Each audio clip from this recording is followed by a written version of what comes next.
Boa tarde, irmãos e irmãs, graça e paz. Bom demais estar aqui com os irmãos, porque para mim sempre é um privilégio muito grande poder compartilhar um pouco daquilo que Deus tem colocado no meu coração, mas principalmente poder compartilhar um pouco da palavra de Deus. Esses tempos eu estava lembrando que há cerca de um ano atrás eu fiz o meu primeiro casamento como pastor. Irmãos, eu digo para vocês que eu acho que foi um dos dias que eu mais fiquei nervoso na minha vida, porque eu não queria estragar o dia dos noivos de jeito nenhum. Estava tudo pronto, estava tudo certo. A cerimonialista já tinha feito tudo, o pai da noiva já tinha pagado todos os boletos. Por isso eu tinha plena certeza que eu não podia estragar aquela festa do jeito nenhum. E graças a Deus a cerimônia foi linda, foi muito bom. Eu não troquei o nome dos noivos, falei o nome deles certinho. Não cometi nenhum erro tão grave, mas uma coisa me assustou quase no final da cerimônia. Porque no momento da cerimônia das alianças ali, eu peguei, entreguei ela para o noivo, entreguei ela para o noivo, e quando eu já estava quase encaminhando eles para ir embora, o noivo olhou para mim e disse: "Mas pastor, é só isso?" Eu falei: "Só." E ele perguntou assim: "Tem certeza?" E eu já com uma cara meio estranha falei: "Tenho." E daí no final a cerimônia acabou, eles foram embora, mas enquanto eles estavam ali caminhando para sair do lugar onde estava acontecendo o casamento, eu comecei a pensar: nossa, será que eu ligo para o pastor Matias para ver se eu esqueci alguma coisa? Qualquer coisa eles já estão ali, é só pedir para eles voltarem, a gente resolve isso num pinguinho de tempo. Mas ao mesmo tempo, no fundo do meu coração eu tinha certeza. No final eu fui lá, conferi o manual do culto da IPI do Brasil e eu percebi que eu não tinha esquecido nada, graças a Deus. Mas essa história sempre me faz pensar sobre como muitas vezes a gente sempre age como se estivesse faltando alguma coisa. A gente sempre pensa que está faltando alguma coisa. A gente sempre está esperando alguma coisa acontecer para que então a gente possa mudar, para que então a gente possa fazer novas coisas, para que então a gente possa ter novos resultados. Parece que a gente sempre acha que está faltando algo. Parece que a gente acha que está faltando algo para a gente começar a correr atrás daquele sonho que a gente sempre teve. Parece que a gente acha que está faltando algo para a gente buscar a nossa felicidade, sendo que a nossa felicidade sempre esteve e sempre estará em Cristo Jesus. Parece que a gente sempre está pensando que está faltando algo para deixar as velhas coisas para trás e para que então possamos viver as coisas novas que nós temos no nosso Senhor. Mas sabe qual é a verdade, meus irmãos, que eu gostaria de refletir com vocês aqui nessa tarde? É que em Jesus não nos falta nada e que com Ele nós podemos vencer todas as coisas. E para que a gente possa refletir sobre isso, eu convido os irmãos a abrirem suas Bíblias no livro de Isaías, no capítulo de número 41, nós vamos ler do verso 8 ao verso de número 10. Isaías, capítulo de número 41, do verso de número 8 ao verso de número 10. Eu vou ler a palavra na tradução NVI e espero que os irmãos consigam acompanhar essa leitura junto comigo. Onde a palavra do Senhor diz assim: "Você, porém, ó Israel, meu servo, Jacó, a quem escolhi, vocês, descendentes de Abrão, meu amigo, eu os tirei dos confins da terra, de seus recantos mais distantes eu os chamei. Eu disse: você é meu servo, eu o escolhi e não o rejeitei. Por isso não tema, pois eu estou com você. Não tenha medo, pois eu sou o seu Deus. Eu o fortalecerei e o ajudarei. Eu o segurarei com a minha mão direita vitoriosa." Vamos orar mais uma vez? Senhor Deus Pai, nesse momento nós te pedimos para que o Senhor venha com a sua presença, ciente de que ela já está aqui. Pedimos para que o Senhor nos toque com a sua glória. Pedimos para que o Senhor quebrante os nossos corações, de forma que a sua palavra faça vida em nosso viver. Para que possamos entender que somos escolhidos do Senhor. E para vivermos os seus planos para as nossas vidas, não nos falta nada. Esse é o nosso pedido, essa é a nossa oração. Em nome do Senhor Jesus, amém. Eu não sei vocês, irmãos, mas eu realmente amo esse texto. E ultimamente eu tenho meditado muito nele. Porque há cerca de uma semana atrás, mais ou menos, eu fiz o meu segundo casamento nessa minha carreira de pastor. Eu comecei a falar para o Senhor, pedir para o Senhor para que Ele me desse uma palavra para que eu pudesse compartilhar com os noivos. E quando eu estava lendo esse texto, Deus falou: é esse. Eu disse assim: Deus, tem certeza? Livro de Isaías no casamento não faz muito sentido. No casamento as pessoas falam sobre amor, falam sobre laços que são eternos. O que tem a ver com Isaías? E aí quando eu comecei a ler esse texto, eu comecei a pensar na história dos noivos. A noiva, ela era de Londrina. Ela veio para Curitiba porque ela começou a fazer medicina. O noivo, ele sempre foi curitibano, nasceu em Curitiba e passou aqui a vida toda. Mas nos últimos 5 anos, ele estava quase sempre na Alemanha. E aí eu comecei a entender que Deus, dos recantos mais distantes, chamou eles, escolheu eles, para que juntos eles pudessem servir ao Senhor. Para que juntos eles pudessem viver o propósito da vida. E o propósito da vida, para nós, é simplesmente servir a Deus. Quando eu entendi aquilo, eu comecei a viajar nesse texto. Eu comecei a pedir para que o Senhor me orientasse, eu comecei a pedir para que o Senhor me direcionasse, e Ele começou a dizer: Juninho, o que eu quero que você entenda é de que eu sou um Deus que liga pontos, que nada acontece por acaso, e que mesmo nos momentos mais difíceis você pode me buscar, e eu vou fazer com que pontos sejam ligados, eu vou fazer com que a sua felicidade seja restaurada, para que você possa continuar cumprindo o seu propósito, para que você possa continuar servindo a Deus. Por isso eu gostaria de te dizer nessa tarde, meu irmão, talvez com as coisas que estão acontecendo você não consegue entender muito bem o porquê, mas Deus sabe o porquê dessas coisas. E Ele quer que você busque a Ele, para que Ele te ajude a ligar esses pontos, para que você possa permanecer servindo a Deus e desfrutando da vida que Ele tem para você. E a gente pode perceber isso de forma muito clara na vida de Moisés. Porque Moisés teve que fugir do Egito depois de assassinar um egípcio. Ele teve que sair de lá. Ele foi para um lugar distante de onde estava o povo de Deus. E lá ele construiu a sua vida. Lá ele teve filhos, lá ele constituiu uma família, e lá ele tinha uma função.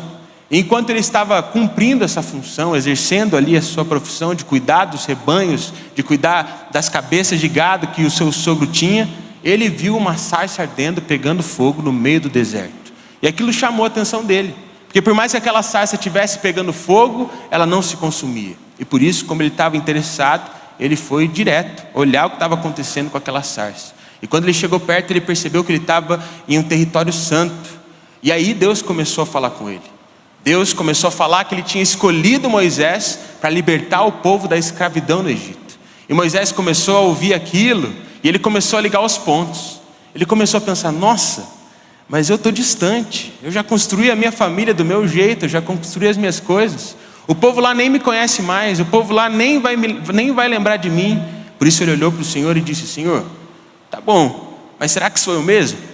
Porque eu acho que o povo não vai lembrar de mim. O povo não vai acreditar que o Senhor me chamou. O povo não vai acreditar que eu vou ser capaz de libertar eles dessa escravidão. Mas Deus olhou para Moisés e disse: sim, é você. Vá para o Egito e liberte o meu povo. Moisés então começou a dar algumas desculpas para o Senhor.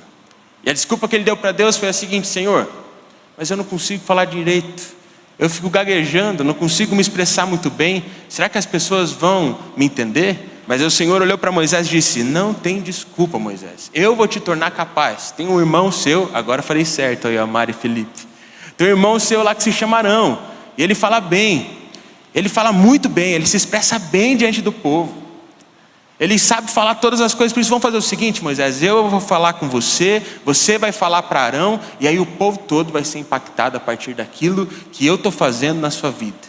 E aí Moisés começou a perceber que ele já não tinha mais desculpa. Ele olhou para Deus e ele falou: Deus, tem certeza? Manda outro, porque eu não estou muito afim dessa tarefa não. E aí Deus fica irado com ele e fala: Moisés, é você. E aí Moisés começa a ligar os pontos de um jeito diferente, porque ele entende que não era sobre ele. Ele entende que as coisas do passado não importavam mais, e que Deus estava escolhendo ele para viver um propósito maior. E assim é nas nossas vidas. E quando nós escolhemos ligar os nossos pontos do jeito de Deus, entendemos que apesar dos nossos sofrimentos, Ele está conosco, Ele inflama os nossos corações, para que a gente possa viver o propósito que Ele tem para as suas vidas, para as nossas vidas. E assim a gente consegue viver de forma alegre. Por isso, meu irmão, um conselho que eu quero te dar para você nessa tarde, que eu quero dar para você nessa tarde: não deixe as dificuldades te consumirem, mas seja consumido pela presença de Deus, assim como aquela sarça ardente, para que você seja fortalecido para enfrentar todas as suas dificuldades. Eu não sei se os irmãos conhecem a Oprah Winfrey, mas ela é uma das maiores apresentadoras da história da TV americana. Se duvidar, ela é a maior apresentadora da história da TV americana. Só que uma coisa que pouca gente sabe da história dela é que quando ela tinha 23 anos, ela foi demitida do primeiro emprego que ela teve como repórter. Ou seja, a mulher que veio a se tornar a maior apresentadora da história da TV americana já foi demitida como repórter. Faz algum sentido? Não faz. Mas quando nós ligamos os pontos do jeito certo, nós nos reconstruímos. E foi exatamente isso que ela fez. Quando ela foi demitida com 23 anos, ela decidiu então lapidar o seu talento como nunca antes. E ela disse que ela começava a treinar, estudar, falar em público, falar na frente das câmeras, até que ela se tornasse muito boa naquilo que ela fazia, para que então o talento dela nunca mais fosse desperdiçado. Consequência disso, ela conseguiu um novo emprego, começou como repórter e depois se tornou a maior apresentadora da história da TV americana, porque ela viu a demissão dela como uma oportunidade para lapidar o seu talento, para buscar ser melhor. Ela juntou todas as suas forças, ligou os pontos do jeito certo, entendeu que ela era uma escolhida, entendeu que ela era privilegiada, entendeu que o Senhor tinha escolhido ela para algo, e por isso ela viveu esse propósito.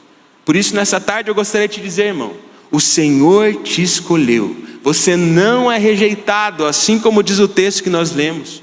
Por isso, entregue a sua vida ao Senhor, seja consumido pela presença dEle, para que você possa servir a Ele com excelência e entender e desfrutar do verdadeiro propósito dessa vida.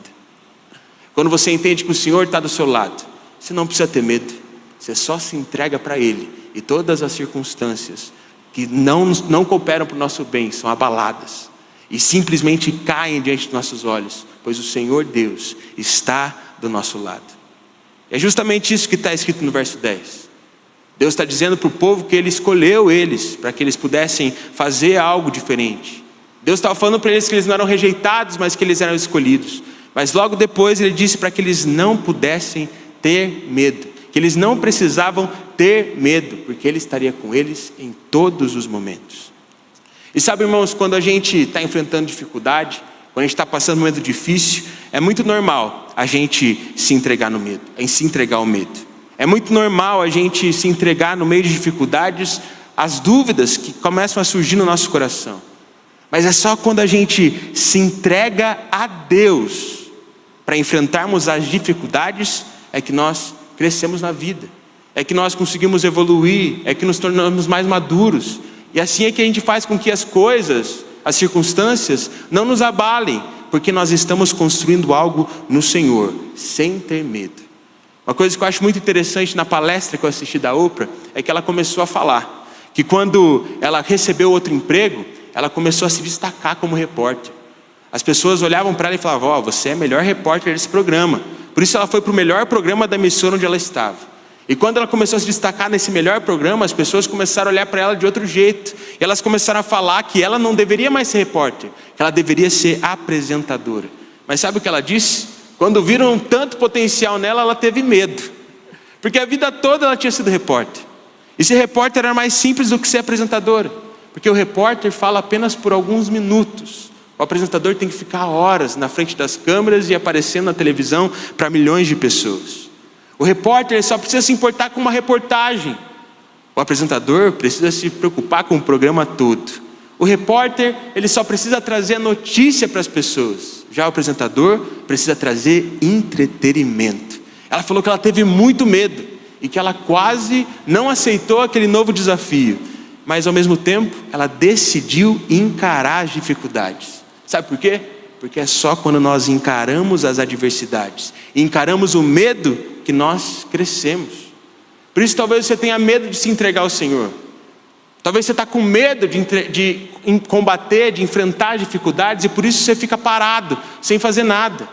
Em nome de Jesus, irmão, nessa tarde busca o Senhor, porque Ele vai te dar força, Ele vai te dar orientação, Ele vai fazer você vencer essa circunstância de um jeito rápido, se você se entregar a Ele e não tiver medo. Afinal, não faz sentido nenhum a gente ser conduzido por Deus e ter medo. Porque se Deus criou todas as coisas e está do nosso lado, por que a gente vai ter medo? Se Deus é soberano sobre todas as coisas e está do nosso lado, por que a gente vai ter medo? Se Deus controla todas as coisas nas suas mãos e está do nosso lado, do que a gente precisa ter medo? De nada. Por isso, nos momentos difíceis, a única coisa que a gente precisa fazer é recordar aquilo que está escrito em Josué 1:9. Não fui eu que lhe ordenei? Seja forte e corajoso. Não se apavore nem desanime, pois o Senhor seu Deus estará com você por onde você andar. Irmãos, eu acho impossível relembrar desse texto e não dar um sorriso no rosto, porque eu sei que do meu lado está o Senhor. Eu sei que o meu Senhor é maior que qualquer dificuldade, que qualquer circunstância. Por isso eu não preciso me apavorar, eu não preciso ter medo, eu só preciso ser consumido na presença dEle, para que as dificuldades dessa vida não me consumam. E sabe o que eu acho interessante?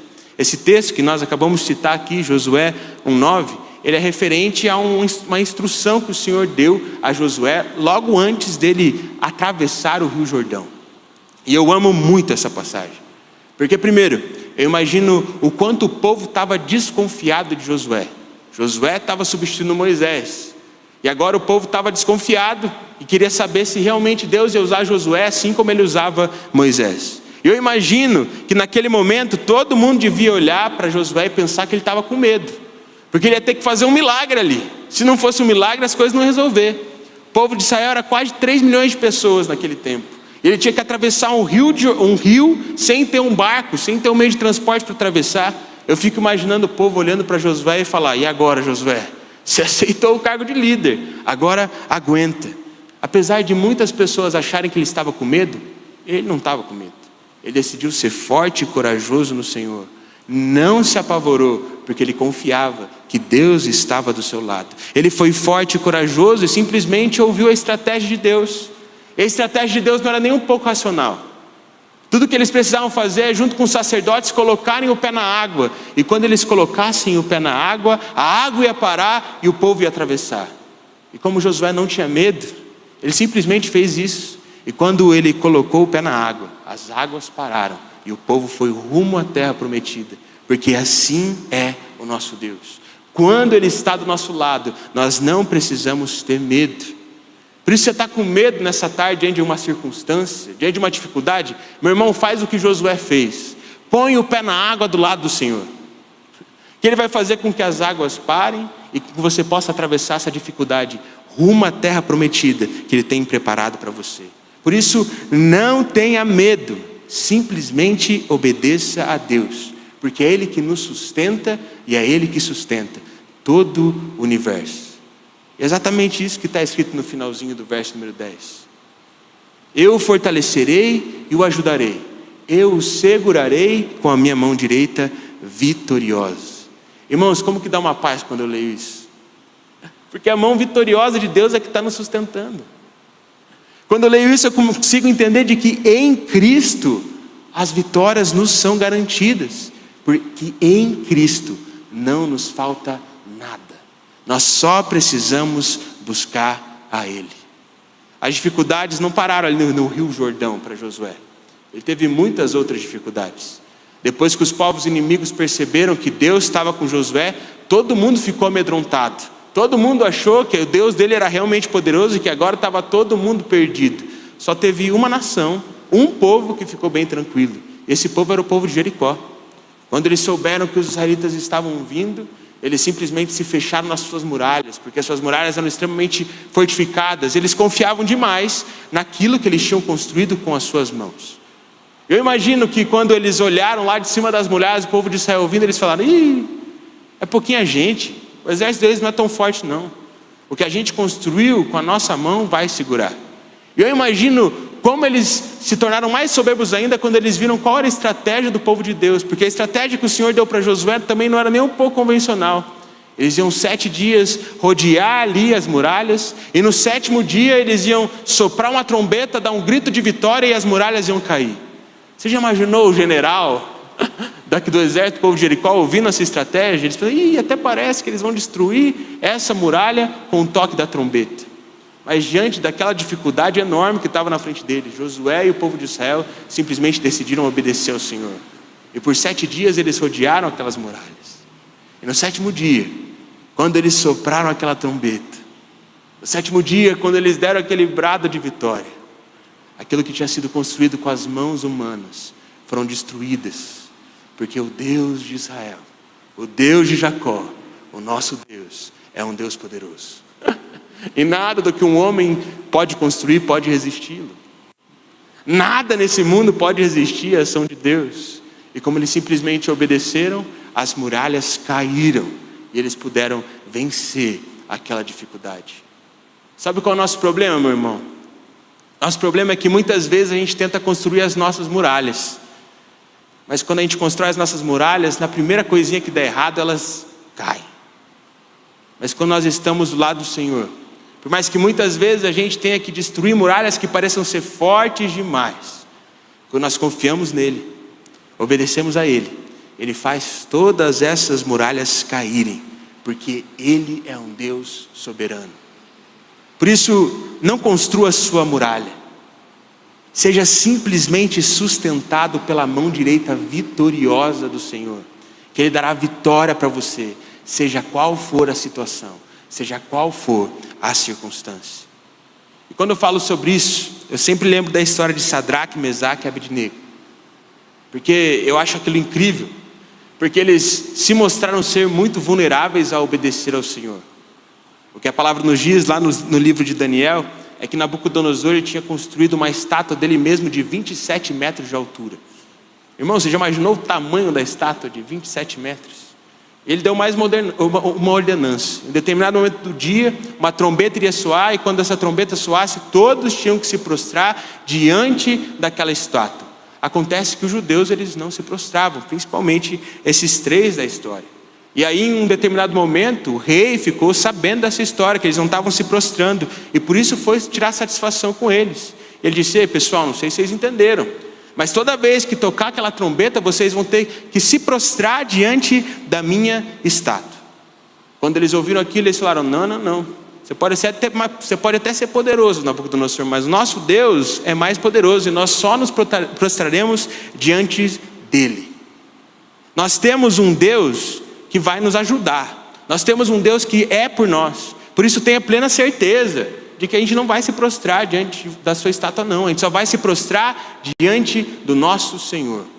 E aí, para tentar assustar eles, Nabucodonosor disse o seguinte: vocês estão falando isso, mas vamos ver se vocês são corajosos mesmo, porque se vocês não se prostrarem diante da minha estátua, eu vou lançar vocês numa fornalha de fogo ardente, e vocês vão ser consumidos, a vida de vocês vai acabar. Vocês têm certeza que vocês não vão se prostrar diante da minha estátua?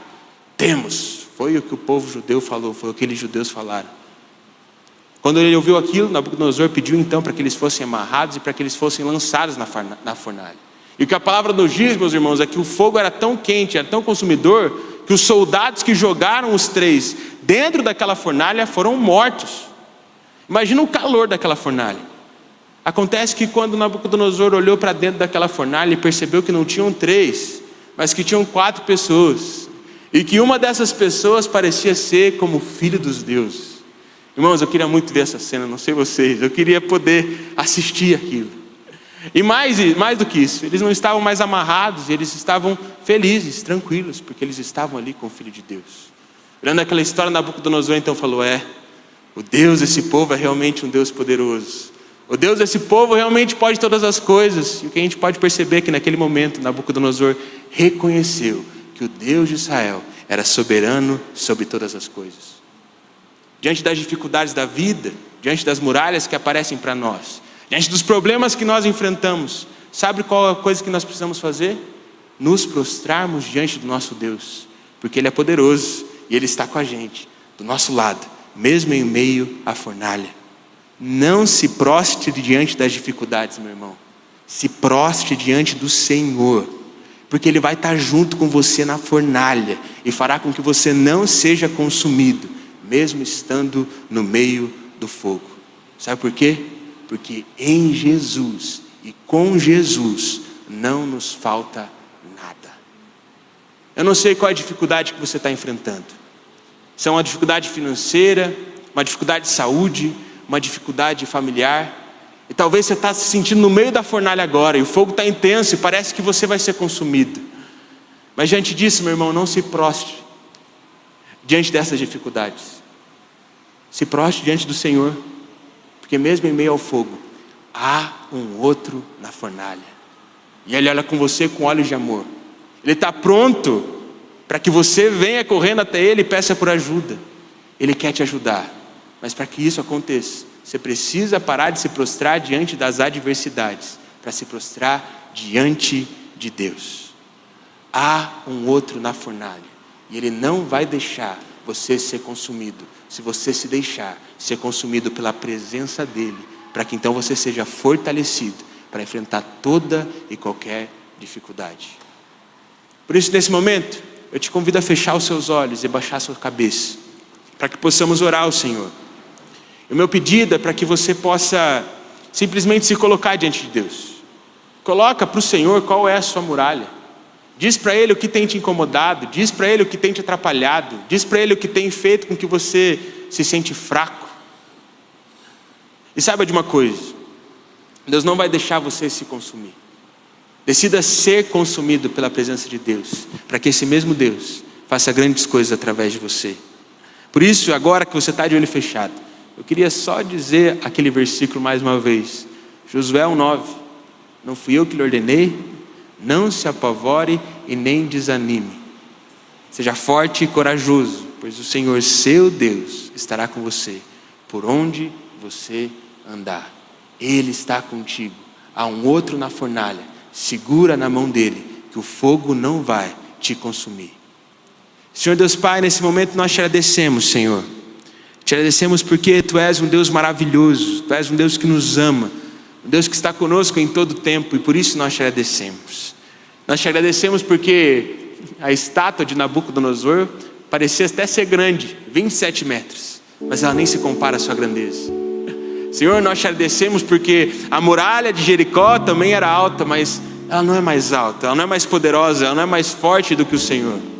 E tendo essa certeza, nós sabemos que não importa qual é o nosso problema, qual é a nossa circunstância, por mais que ele pareça ser grande demais, por mais que pareça ser algo impossível de ser vencido, nós sabemos que ele não é maior do que o Senhor. Nós sabemos que o Senhor pode fazer todas as coisas. Por isso, nessa tarde, Senhor, nos toca com a sua glória, nos traz a cura, nos dá uma resposta, Senhor. Abre um caminho em meio ao deserto, faz com que comida caia do céu, faz com que água saia da pedra, porque nós entendemos que nós não somos rejeitados, mas que nós somos escolhidos pelo Senhor. Por isso que possamos caminhar cada vez mais como filhos amados de Deus, e que possamos cada vez mais vivemos a partir daquilo que o Senhor tem para nós, cumprindo o seu propósito, entendendo de que há um outro na fornalha, e que nós não devemos ser consumidos pelas circunstâncias, mas que nós devemos ser consumidos pela sua presença.